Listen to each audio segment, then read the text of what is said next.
Welcome everyone to the committee meetings for Wednesday, June 2nd. Start off with Health Service. Open up Health Services Committee meetings at 6:05. Resolution opposing New York State Senate Bill S.4264-A and New York State Assembly Bill A6967, Climate and Community Investment Act. Davis. Davis, Hobart, all in favor? Aye. Opposed?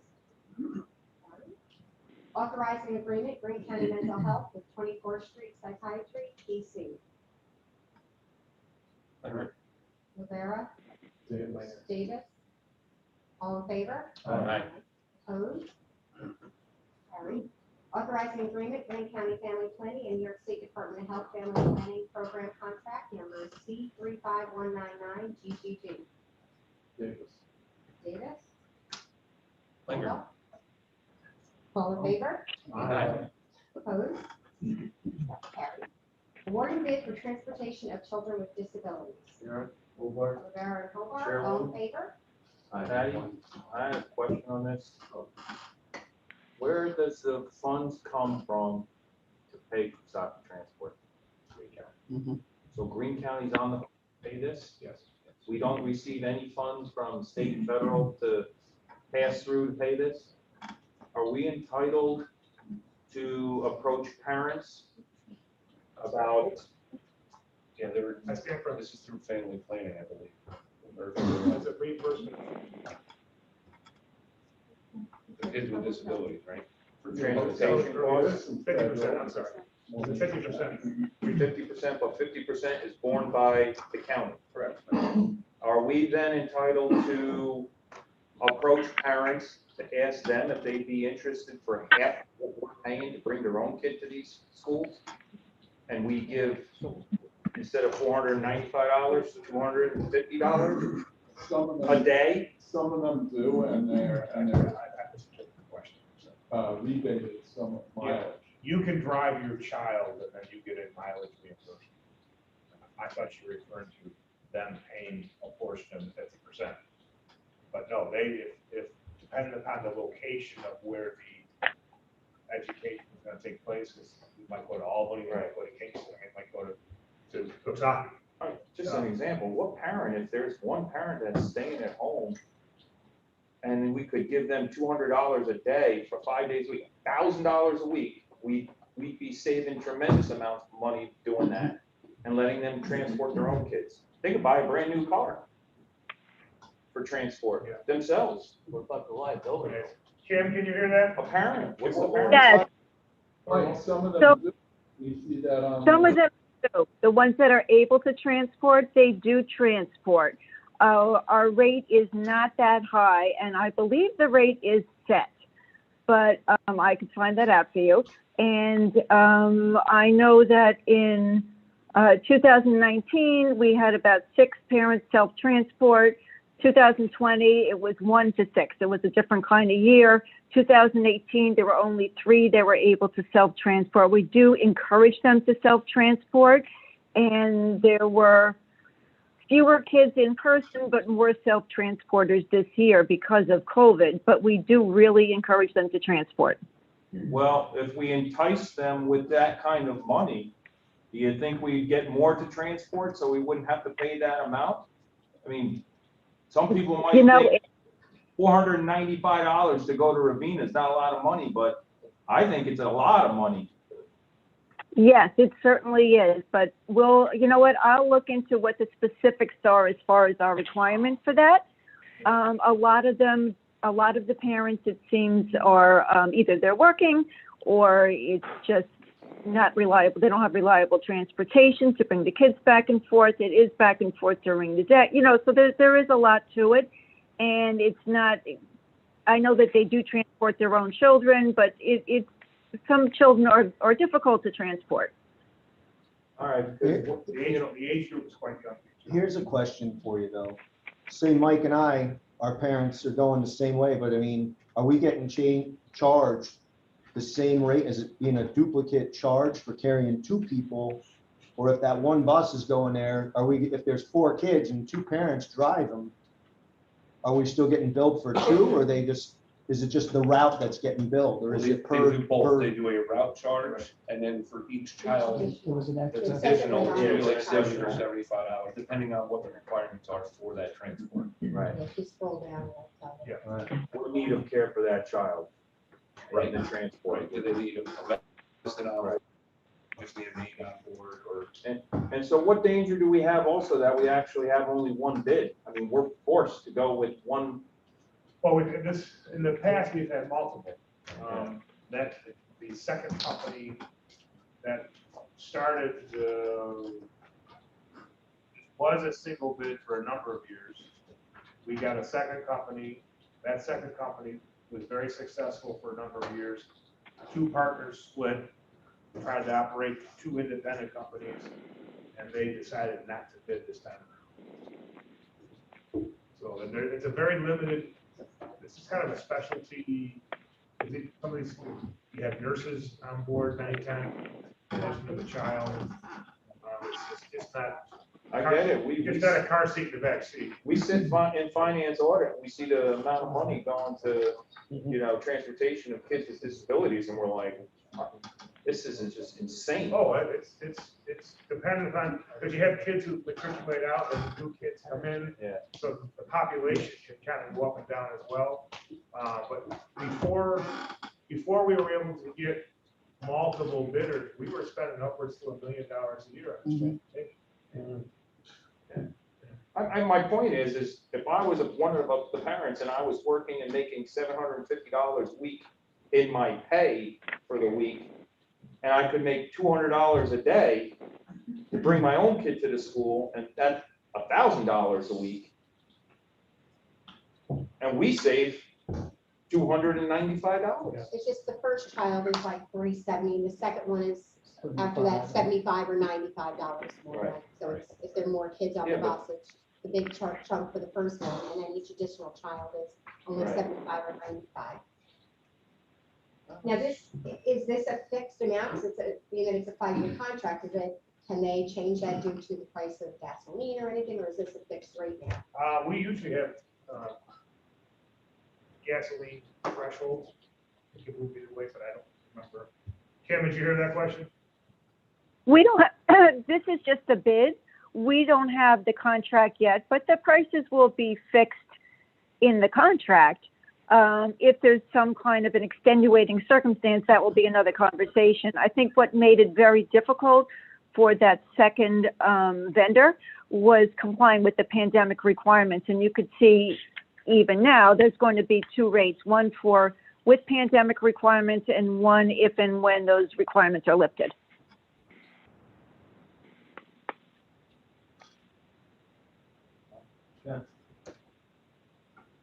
All right, so I believe you had a second, a motion and a second, but Yes. Thank you, is guys. there a vote? All in favor? Aye. Opposed? All right, is there anything else to come before health services? Not motion to close? Motion to Can close. I just ask, first of all, about the mental health? We haven't discussed that further. We might have another discussion regarding the building and what we're going to do with. We will, we still are still in design and pricing at this point. So we've made the decision that we're building a new building? No, No. Okay, that's what I'm asking. So when are we going to have that discussion? I don't have a schedule on it right now because we're still in design. We wanted to get an estimated cost and also part of the dilemma, if in fact we're going to use what I call the South Campus, it has to have utilities extended to it from the UPL site. That is not included in the grant application. So I'm going to a conference on Friday on eligibility for infrastructure expansions under the stimulus money. So that can the stimulus money be used to pay for the extension of the water, sewer, gas, telephone? I don't know. So no decisions have been made. Absolutely not. You have not made a decision. I just, because with the price of materials going up, the lumber going up, I think we really need to. Yeah, I agree. It's not a great time to build. Right. Those buildings will be very little wood involved. The wood is going sky high. Most of those buildings are gonna be. Yeah, there'll be steel, Yeah, there'll be steel studies. Cement, aluminum. But it's all going up. It's all. It's all going up. Steel is- steel is going right. It's all going up, but wood in particular is going up a lot more. You're Well, right. look at the fence, look at the fence we had 2 weeks ago, that price was good But old then you got the metal roof, you know. I just think we really need to think more about it, you know, in terms of our clientele, our employees, you know, and all that, before we say yes to a building. I think we're a long way from presenting you a final proposal.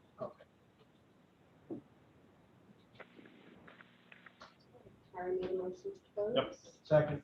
We are closed.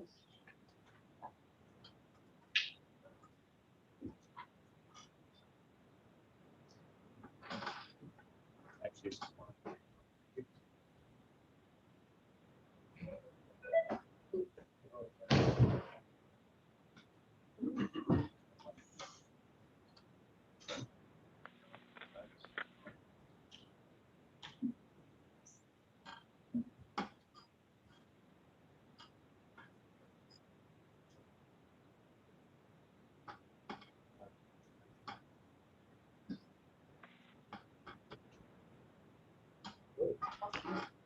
Thank you, Tammy. I'd like to call county resources to order at 6:16. We have no action items for the month of June, but one thing, Pat, Sean, and myself will be meeting with president of the college and their financial guru, and they'll be going over their budget preliminary, and we'll duly inform everybody of what they're looking at, along with the cost for us as sponsor. So that'll be taking place this Monday, 5 o'clock here at this office. Anything else on county resources? Motion to close. Second, we are closed.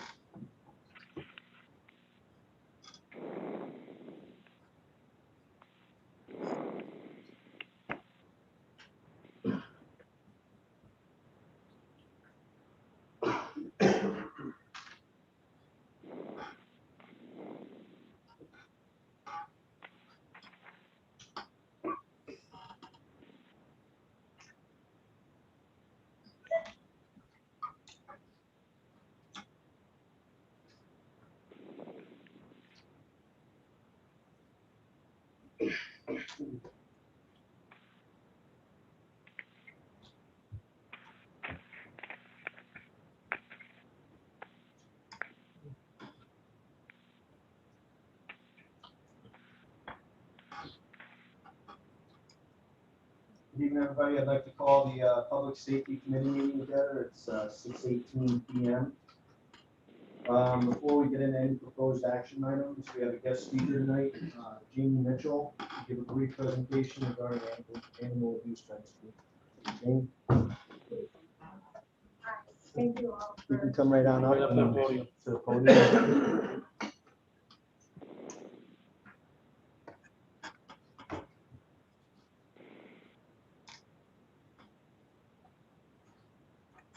How are you? Thank you for hearing me out tonight. My name is Jamie Mitchell. I founded Higher Ground Rescue. Higher is my maiden name. Just so you, some of you that don't know me, I healthcare worker for 28 years. I specialize in occupational therapy. Currently, I'm a director of admissions and marketing at a nursing home. And I'm a former owner of Sweat Exercise Studio here for about 4 years.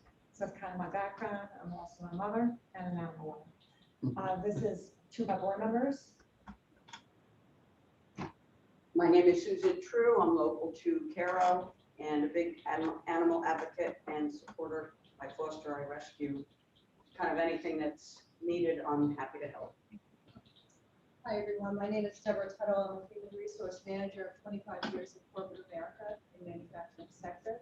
I'm also a workforce investment board member for about 7 years now. I reside over in Columbia County, and our paths cross, not just because of exercise, but it also had to do with our love of animals, because Jamie knows I have about a 7 years age-work history in raising food and supplies for the animals in Columbia County and Greene County.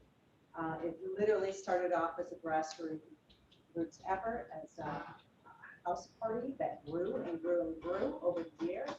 that literally it's called Paws, Claws, and Hooves. And our last event was at the Columbia County Fairgrounds, where it was it's October 5th. And it was in 2019, our last one. We didn't do anything obviously for 2020. I think we were all in hibernation a bit. But in our last fundraiser, we raised about, if we could equate the pounds and supplies, it was about $10,000 to $12,000 of value. So it has definitely grown over the years, and I've appreciated this opportunity and actually this platform because you can continue to feed the animals of the county, but it really has to start at the beginning. And that's where I think that this mission has been a really valuable initiative. So Thank you. following Jay's passion. Thank you so much. So if you would bear with me, how many of us have back issues, neck issues? Who doesn't?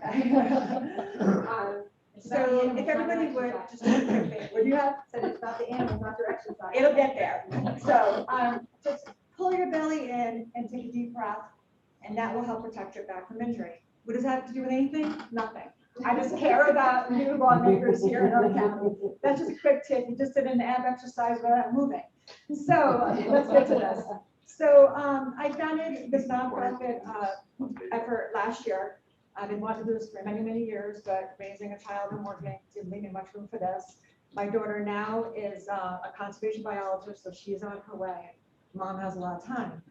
So as the first cover you see is the dog that was found in Cairo in January. And we're not going to go too much into that, but as you can see, it's a horrific form of abuse and neglect. So our effort is to seek the owner and do a proper investigation. And if there was a malice intent, hold them accountable for that.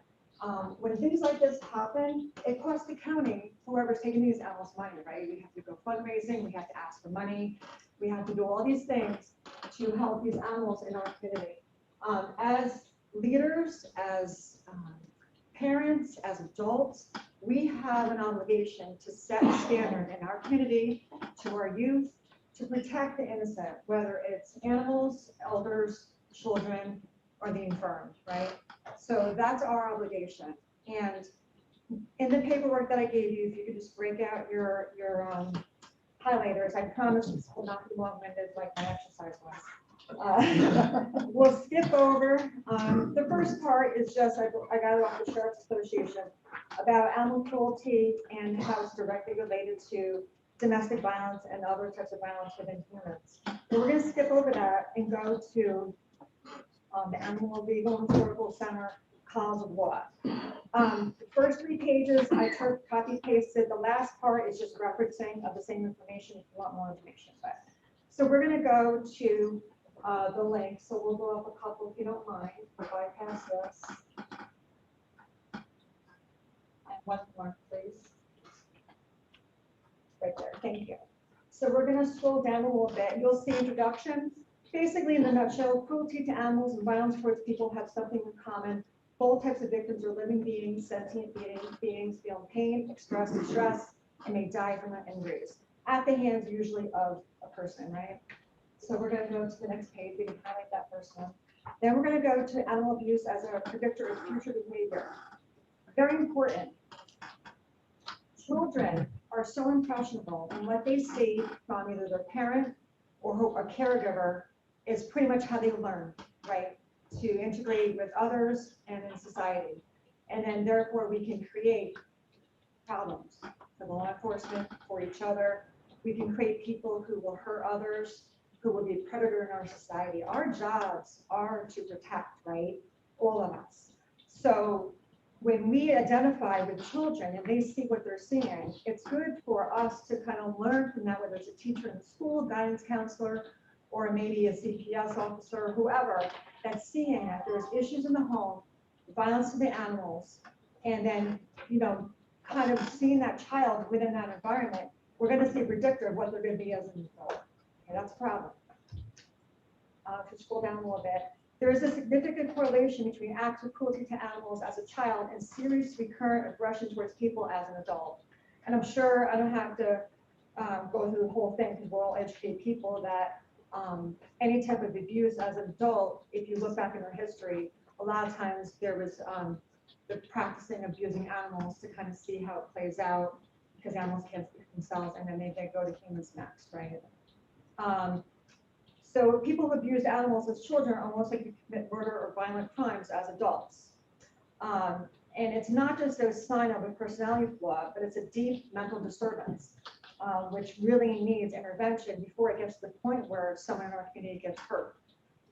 So with the animal abuse registry is what I'm trying to get to is that if we can identify and do the proper investigations and then if they're convicted of a crime of abuse of the animal, it's going to allow the sheriffs, it's going to allow shelters, people who breed animals appropriately, people who want to rehome animals. So go to that registry and say, hey, that person who I thought was the greatest person, I work with them, does have a history of cruelty to animals and was prosecuted for that. And it's very important to have it, just like the sex offender registry. You know, where I work, I often check the sex offender registry before I bring anybody in, to make sure there's no violent offenders that I'm bringing in to my nursing home where they can be a danger to the elders that I'm there trying to protect as well. It's our due diligence, right? So, you know, it's about identifying who in our community is possibly a predator that we wouldn't identify if we didn't have a registry in place. So if you go down a little bit more, and these might be, you know, it's from Michigan, I'm pretty sure, but it does state that 100% of sexual homicide offenders examined had a history of cruelty towards animals. There's a whole statistic here about rapists, about assault on women, about violent crimes are most of the time associated with animal cruelty. And we can go on and on. The school shooters in Columbine were doing cruelty to animals right before they shut up that school. And the other kids knew about it, people knew about it. So, you know, there are indicators out there, there are signs out there, but unless we start showing that we're not going to tolerate this, especially in Greene County, we're not going to tolerate this behavior. You have to be held accountable, and we're gonna hold you accountable for what you're doing, and we're going to let people identify who you are, you know, to protect the animal, to protect your children. I certainly don't want to go somewhere or bring my daughter somewhere where I know there's somebody who is cruel to animals or other people and sitting right next to them or being near them or interacting with them. If I know that that's the behavior they have, and maybe their intent down the road is the behavior they want to near my daughter or your children or you. So basically, with Higher Ground Rescue, our platform is to educate the community with the current laws in place. We're not looking to change the laws. There's already enough laws in place that protect domesticated and farm animals. And to be able to have people keep their animals home by offering them resources and avenues and places to get food and that. But if people are in a domestic situation, we can maybe say, okay, this is what you're feeling and you're afraid to contact so-and-so, we can help you, and I'll contact another entity to help intervene and to get that intervention done before something catastrophic happens within that situation. So we do have a platform on our website that they can contact us if they're suspecting abuse or if they need more information regarding abuse with animals. So that's kind of what I do in a nutshell. And this literature is just to show that there is research out there that correlate animal cruelty and how they act towards people as well in the future. So if we can get a handle on the cruelty abuse of animals, I think we'll have a better chance of making our society very safe and protecting our innocent. That's about it. Jamie, I have a question. Yeah, sure. I see Dutchess County's doing this. Yes. Passed the law. Dutchess County is quite a bit larger than Greene County, but are there some stats on the amount of cases or charges that have been filed in Dutchess County? And what I'm getting is, how many do you think potentially there are in Greene County? Have you seen maybe on a yearly basis or something? Yeah, I'm glad you asked that, because I was looking into trying to get those stats to give you guys, instead of this kind of like general picture. And it was hard to get research as to, you know, who was arrested for or investigated, and then what led to maybe a current major violent crime. I think Tracy can speak a little bit about her experience within Greene County. You might not get one person on this registry for 1 or 2 or 5 years. Right. But it's just setting a standard in our community that we are proactive and preventing abuse to anybody, but for mainly for animals. I like to commend all three of you doing this strictly on a volunteer basis for your love of animals, and I thank you very much. And I fully support what you're trying to accomplish here. Thank you. Thank you very much. I appreciate that. Yeah, I will say it was probably, close to a year ago when we spoke, Jamie, on Yes. this first. So this is taking quite a while just to get through the whole COVID and be able to come in and do a presentation. But in the meantime, she hasn't been resting. She's been working with the sheriff's department, with the district attorney's office. There's a resolution that's being drafted and developed to move forward here in Greene County. But I think it just gives our local law enforcement another tool in the toolbox to be able to say, listen, we're not going to accept that type of behavior, number one. And number two, it gives a tool for businesses that are legitimately trying to care for animals to be able to go out there and find exactly that data that is so difficult to come by without having this registered. Ideally, this becomes a statewide initiative and it's available no matter where somebody came from or where they currently live.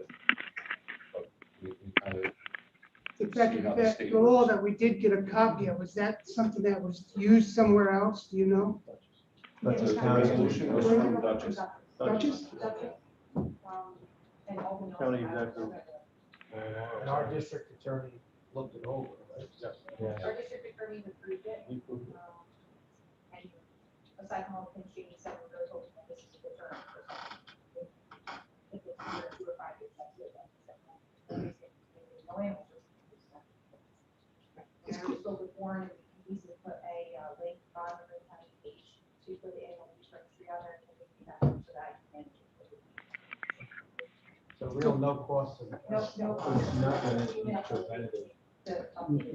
Anything I do for the rescue comes out of our efforts of the financial piece, nothing to do.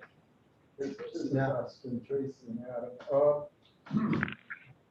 Will you have deputies that are specially trained? We already do. I have an investigator that will set every available. We're training that now. I spoke to a retired door control officer, who's certainly Greene County's finest, and she had some concerns that it was very hard to get the Columbia Greene Humane Society to this area to look at dog crime. It was Missouri Defense and the Industrial Warrant Act that comes up to that. A resource for that. I believe it's a mandate, though, that each municipality has animal control officer. Unfortunately, some of them are. Well, I'm just saying it's another data. I mean, if you have somebody doing your job. Yeah, some of them are not so great. Actually, we had that incident in Catskill 2 years ago. Right. That was a disaster. The Catskill police didn't handle it right, nor did the dog control. Yeah, and we're trying to, I was speaking like to Tracy, if you don't mind me interrupting, about how to marry all these different moving parts, because there's a problem, there's not a problem with, issues with people, and it's a problem with animals, and, a lot of times, and this is, in a lot of jobs anyway, the right hand is what the left hand's doing, and then you keep talking about the problem and it doesn't get resolved, right? So if we're trying to do like some type of system where, if you need to look into something, you go into the data system, it pulls up other, maybe, but that's down the road, that's something not to discuss tonight, but it's something where we need better communication. We get a handle on what's going on in our community with these people and what they're doing and what they're not supposed to be doing. So Jenny, my question is, what I'm trying to get to is that there's a law on the books, a registry. Will that reduce the concerns you have or the frustrations you have as animal rescuers in dealing with abuse? It's going to catch those that we know are abusing animals. It's not going to catch everybody, but it will reduce the number of animals that have to be rescued. Right. It's a hard thing because it's not like, I'm not PETA. I'm not looking to go do this, I'm going to look at everybody and if you're doing this, if you don't love an animal like I do, I think that you're doing something wrong. there's gonna, if something gets reported and there's a proper investigation and somebody gets, gets files charges and everything happens like that, of course they're gonna go to the registry. But when it comes to ignorance or people just not being able to take care of their animals and they need resources, we're there to help them too, take the burden off, maybe a financial issue with the county, with them needing whatever, or the sheriff getting phone call. We can be a resource, education piece. Over the weekend, I helped somebody, rehome a pig because it was a mental health case. And we contacted the sanctuary. We did all of that without having to involve law enforcement or anybody. We did that. We're just helping each other, being a resource. I have a full-time career and I'll do this. It's my passion. And I think that, the more we educate, the more we empower people, I think the betterment of our community of understanding what to do and take the burden off law enforcement to constantly go on every call, unless it's a really needed event, that we can step in and say, okay, this is what you need to do, this is what you need to call. If you need this, I can help you with that. We can help with that and then get people to be able to be empowered to take care of their own animals or whatever they need to, or surrender them appropriately. And especially if it's a domestic issue where somebody is abusing an animal to get back at the other person, which happens a lot. That they have a resource where if they call our number, and my number is on there, my own cell, and if they're scared, I'm like, we will do this privately, HIPAA, and I will contact people privately. That's extreme. But what I'm saying is that we're here to help the community. I grew up here, and the thing is that Greene County is a beautiful county, but I think that we need to get a handle and make people accountable for their actions, whether it's for animals or something more. And I think, law enforcement and all of us have enough going on, much less having this burden on too. If this animal registry can identify and be placed on there, then that needs to happen. People need to be held accountable. And Bill, to your point, if there's a registry available, someone's convicted of an animal cruelty charge, and they go over to Schenectady County to get another animal, how would they know? They wouldn't know. If we have the registry there, the resource would be there, and it's getting the word out that it's available. And I think it's probably a good idea, Lauren and Tracy, if we can get this passed through and get it on our own website, that we put the word out through NISAC and find out who else has these registries available and link directly to them. Put it off our own website. Can you hear me? Just another resource where other because people move. They can move all around, and you don't have any idea where they were last or what they did. So in that sense, perhaps it does save another animal down in the future. Pat, when can we look at moving forward with the county law, local law? Tracy, how close are you, think? I think it's fairly close here, Mike. Yeah, we have to call for a public hearing, 30-day notice, Okay. that kind of stuff. All right. Still has to go to the state attorney. Local law. You guys have a public. They just did the kids hunting. Yeah, the hunting, yeah, right. Public hearing, it goes on the agenda. Correct. But that's why I say she's been working on this for quite a while with them to work out all the details. It's pretty close to being ready to go. If you want in this month's cycle, not at least for Monday, we call for Oh, here. the public hearing, hold the public hearing. Once you got that. Get local law. We have to have enough time to advertise Right. stuff, so I think we have realistically. 14 days. No, I meant to say, do it in June, the public hearing would be in July. Oh, That's what I meant. You Yes. need 30-day notice, yeah, I understand that. That makes perfect sense to do that. So we just schedule a public hearing. Yeah, so what we'll do is we'll have a special public safety meeting, we meet for Monday. Wait for Monday, yeah. On this issue, we'll have the public hearing in July. I know Pete wasn't able to be here tonight, but I know the office, Pete and the office have been 100% behind this. I talked to him Monday, great. Talk about it. Looks good to me, and I had another animal professional look at it, looked good to them. Thank you, Jamie. Thank you so much for your Thank you. support. Thank you for everything you do. Thanks for your time.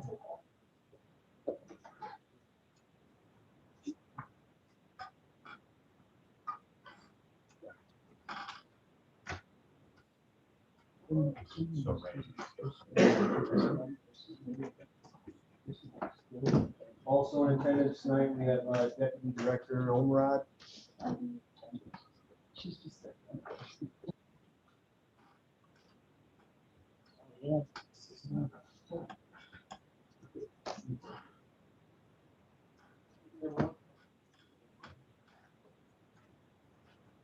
Went over some numbers for May. EMS side of the house answered 455 calls. Fire side of the house, 167 calls for service. Police side had 1,102 calls for service. And unknown / others, 825 calls of service, for a grand total of 2,549 calls that were catted within the 911 center. We answered the 911 phone 1,808 times. Admin emergency lines 2,904 times. And the sheriff's office rollover line 400 times for a grand total of 5,112 answered calls in the 911 center. We're right on par for last year as well, so the numbers are not too far off. Over the last 6 months, I've been working on a project within the 911 center. I'm bringing it to you folks. You will see a voucher come through. It's a 911 phone system hardware refresh. This is for our 911 phone system. That is totally different from the CAD system. The reason why it's being refreshed is it's past its life expectancy. It's been running 24 hours a day, 7 days a week, 365 times a year for the last 5-6 years now. So the price tag on that will be $197,759.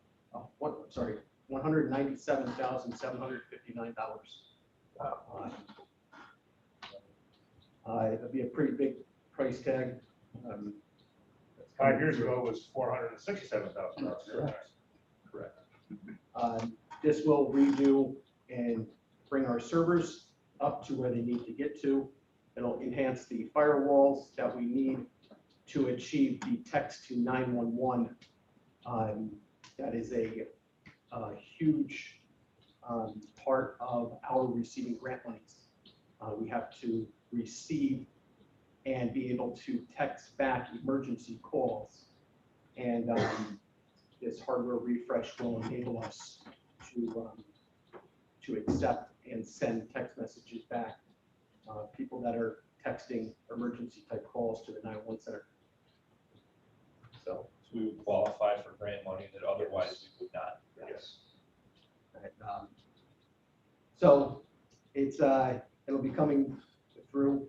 Sean, it'll be coming soon as a voucher, if I'm not mistaken. Yes. Yes. So, The interesting thing here, you've often heard us refer to next generation CAD. I think the issue of texting really started from the hearing impaired community. Who can't make a 911 call. They can't digitize their phone. But now, I was talking to staff this week, and especially kids who use abbreviations and slang and codes, and this is not just an issue anymore for the hearing impaired community. This is we're going to have to go through an evolution in terms of from a dispatching standpoint. Think of the type of text message you could receive that's written out, sometimes in haste, anger, fear, and then how does that dispatcher handle it? How does he answer it back? that's it. The call is actually here within Greene County. They could be in 3 counties away, and the text message could just hit a certain tower in What a certain tower? way. What tower did you And- pick up by? Here we are trying to pinpoint us to where they are, so. Are we required to do the text upgrade? Yeah, there's an evolution here over Yeah. time that this has been long coming. Right. But as I say, it started originally from a hearing impaired standpoint. Now with the way the technology has changed and the commercialization of the use of the cell phone, it's a whole new ballgame. With this upgrade, is this gonna be, the call's gonna be filtered, the text's gonna be filtered, so Yeah. you're not dealing with what you just said? Well, for the most part, yes, Mike. However, we, just on a landline, call, I'm taking calls that are up in Saratoga County, I'm taking calls that are down in Putnam County, and it's just by the way that they're hitting the tower and they're coming to us. We continuously take calls for the city of Hudson that hit the tower at Hamburg Road. Right. And then come back to us, and we have to pass it back over to Columbia Plus- County. Plus our calls are going over there too. Yes, yep. Columbia County, a lot of- Anybody that calls 911 from the village of Athens, Goes to their Columbia call County. goes over to Bliss Towers. They have a cell phone tower there, and Columbia County answers and passes it back to us. Is there any technology out there that is gonna be eliminating that, hitting towers that, It's the closest tower as to That's airwaves. where the person is standing to. It's a gigantic puzzle, and then now with VoIP phones and stuff of that nature, there's been reports of people calling from different countries just because they had a VoIP phone and they were still hooked into their cable provider that was here, so, the call would be directed back to Greene County. Yeah, there's a lot of, technical challenges that we're still trying to muster through. So, sorry to just go through this with me because I'm older and slower, but if I can now text to Greene County Dispatch or no? Not now, no. But if I call in the future, they'll be able to text me back. Yes, in the future. If you text in the future, not if you call. Yeah. It's text to text. Oh, I text in a problem, Yes. police or fire. Yes, yes, Is that faster? probably not. I don't know if it's faster, but, But people might, feel better by texting something in because they can't have the ability to talk because they're, Alright. captive or something to that nature. So I mean, then the dispatcher has to text back, ask questions. Oh, Where yeah. are you? What's Oh, the yeah. situation? I had a thing at work the other day where somebody got in an accident and that the phone detected that they were in an accident Okay, yep. and a vehicle was rolled over, but they could talk. For the OnStar? Unstar. No, they didn't have that in the car. They were in an older vehicle, but the phone, whatever, hey Siri, Right. call 911 and this is where I am, you know what I mean? And but they couldn't reach the device and they talk like a talk to text kind of thing. Yep. And That'll be the same thing, yeah. It'll be, once this equipment is put into place. I mean, those things, if you fall down, they detect that you've been in an accident, sudden being jarred or whatever. Sometimes a text will work and you can't make a phone call. Right. There's not enough coverage. It's Right. true signal, but sometimes a text will.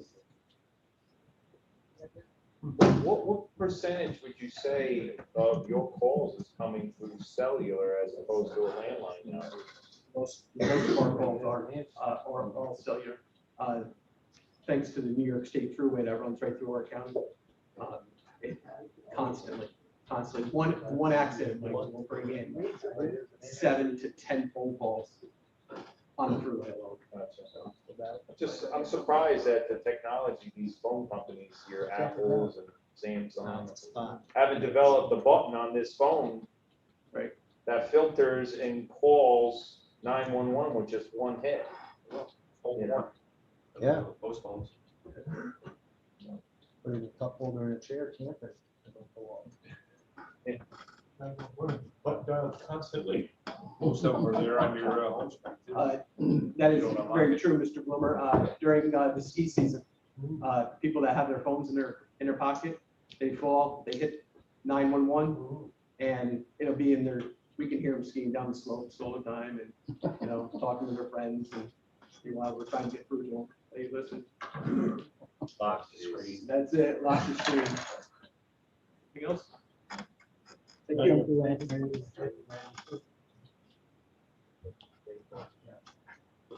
And also this evening, we have the undersheriff, Adam Greene, and Captain Tracy Quinn appears from the sheriff's department.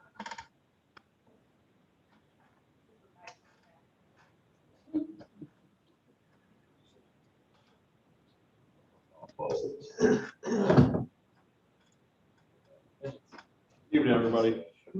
Sheriff Kuzminski couldn't be here tonight, so he asked me to stand in, give you some information about what's been going on at the sheriff's office this past month.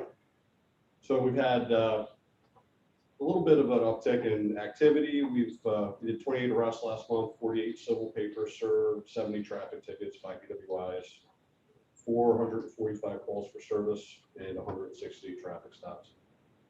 We're moving. We've already moved into the new facility, and we'll continue to transition into the jail portion of it. You know, it's a great building, but it comes with its challenges when it's new. You have to work bugs out. So we're coming across things that have been anticipated and not anticipated. For instance, they did a laundry machine testing the other day, which I know I didn't know that they did that, but they tested the laundry machines, and it was discovered that all the dryer vents need to be reconfigured. So you know, we're trying to hit this July 1st date to get in, and we're starting to come up with a couple things. There was a report from the Commissioner of Corrections that came out yesterday, and there were some things that they had originally approved all the way through the project, and now they've decided that they are kind of wavering on certain things that could delay, depending upon, you know, how hard they want to fight that. So the other thing is we're still waiting for some of the key cylinders for the doors, 500 key blanks from Jersey. So we're still waiting for keys just to even operate doors. Just to give you an idea of the population that we have, we started off in May or in April, and we had approximately 40. As of the other day, there was 32. The correction officers did about 55 transports, totally about 5,000 miles from travel, moving 59 inmates. And we have one state ready inmate in our custody currently, so the courts are starting to open back up into some things. The correction officers and some of the deputies have assisted. You might have seen it in some of the local newspapers or on our Facebook at the food distribution locations, churches and different locations in the past month. Correction officers are still providing enhanced security for the new sheriff's complex. And they've also began the process of going through the facility and identifying contraband. So any of the building materials, drill bits, anything like that was left over from the construction they've been going through, they've been collecting, move out in anticipation of moving. We did have a few Paws New York complaints this past month, but that seems to have gone down. We participated in Memorial Day ceremonies throughout the county on Monday. A couple other things that were going on. Our dive team was called out twice in the past month, once to assist the state police with locating and recovering a body at Catterskill Falls, and the second to assist the Sullivan County Sheriff's Office for the recovery of a missing fisherman in Conoza Lake.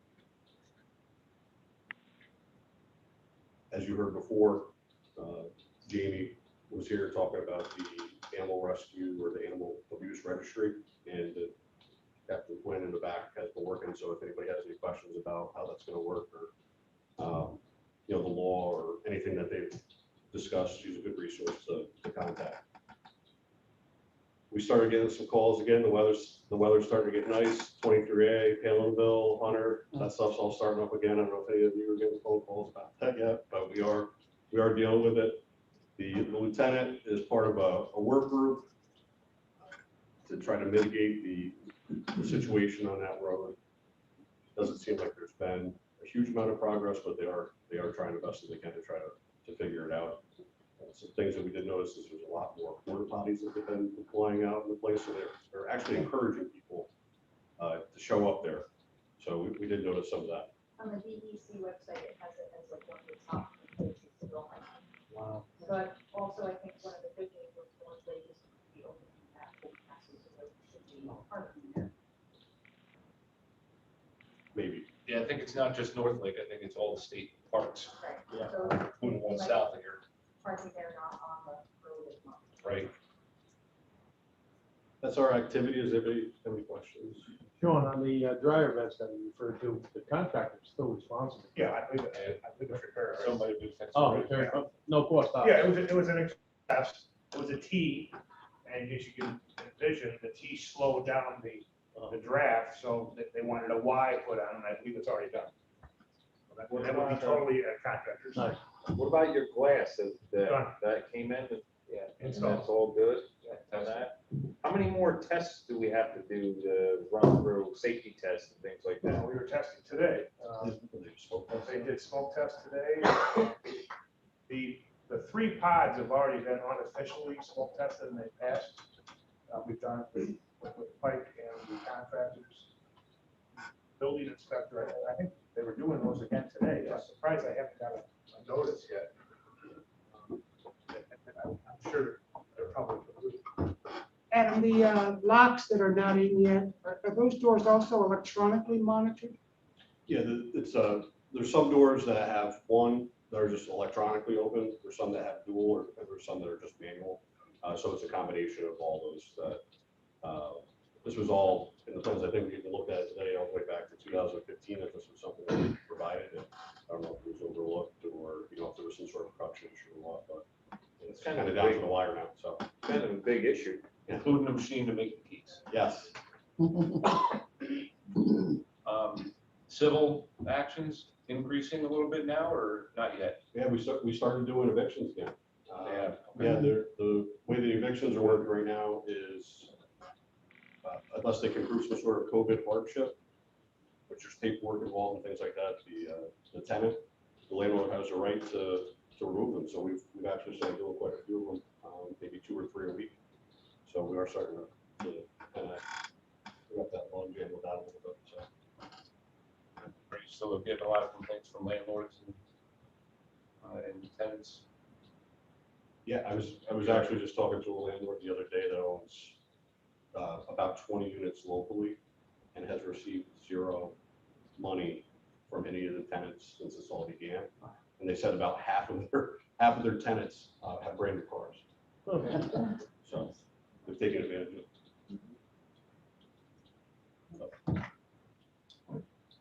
Got a couple of people who are interested in tours in the new facility. Is there a better time? I don't, I know you guys are busy. And We're generally there, during the week, Monday through Friday.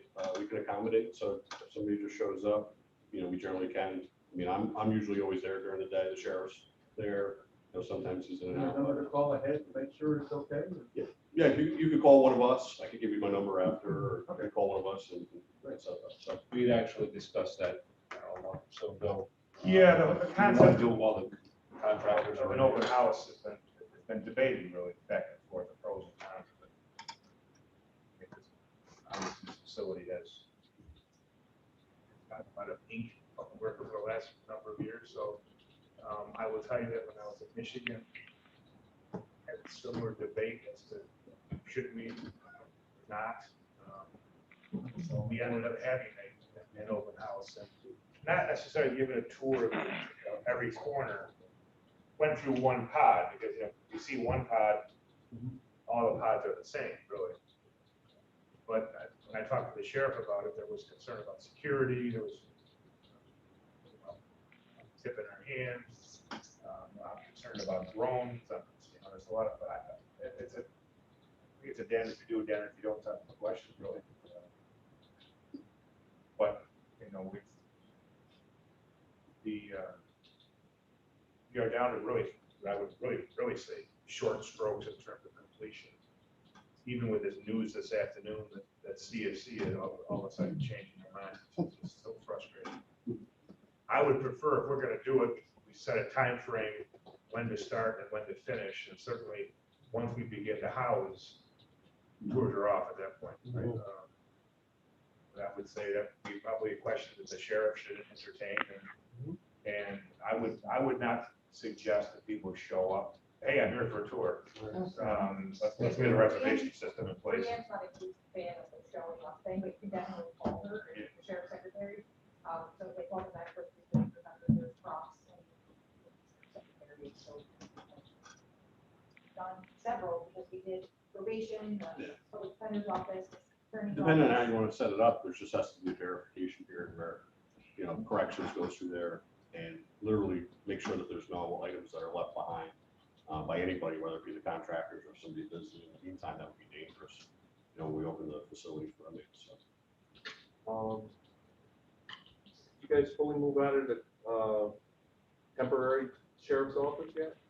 No, Intake is still, Yeah, intake. Oh, so we weren't. Jail is still operational.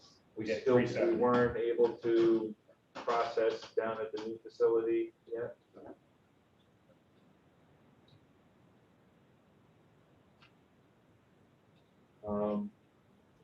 Commission of Corrections, who's gonna deal with this? Is this the sheriff's responsibility? I would Deal with say them? yes, technically, but when the other sheriff was driving this afternoon, I'm like, I'm gonna call Terry Moran tomorrow. Because this issue of fencing in the pods has been on the plan for eternity. And approved. And they toured multiple times and approved. And now, geez, that's a fence, someone could throw something. Maybe we should, should. You got it kind of interesting. There was even one section where, the building's been positioned the same way since we started building it, and now they're concerned about the view from They don't one want them to pod. be able to see the cop cars or the front cop. But it hasn't changed. So, They want to put like slats. They approved in the windows. Correct. Plus, they don't know what kind of vehicles you drive. sounds like a lot of job. Well, I hope justification. Pete and Mike tell them no. I mean, was it, when we were designing this thing, wasn't it important? They wanted so much sunlight to come Yes. in. that's true. And, They wanted snow, rain, Yeah. wind. Now they don't want it, like, as long as they can see cars, then it's no. So that's an additional cost to our taxpayer. That's ridiculous. It's Trying to not tell gonna them be, no. they're gonna get told no. They don't want them to know they're in prison. Right. Just like they don't want to be sent. Thank you. Yeah. Thank you, Adam. What's up? Thanks, Adam. Thanks, Adam. I marked it down there myself.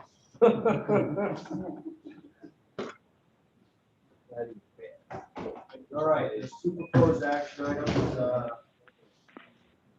First one is authorizing the application of the New York State Division of Criminal Justice Services for alternatives to incarceration funding. Handle motion, second. Over. All in favor? Aye. Carried. Second one is amending resolution 54-21, appointing member to the Greene County Fire Advisory Board 2021. Martinez, Hobart. All in favor? Aye. Aye. And pretty much it. May I have a motion to adjourn? So moved. Second.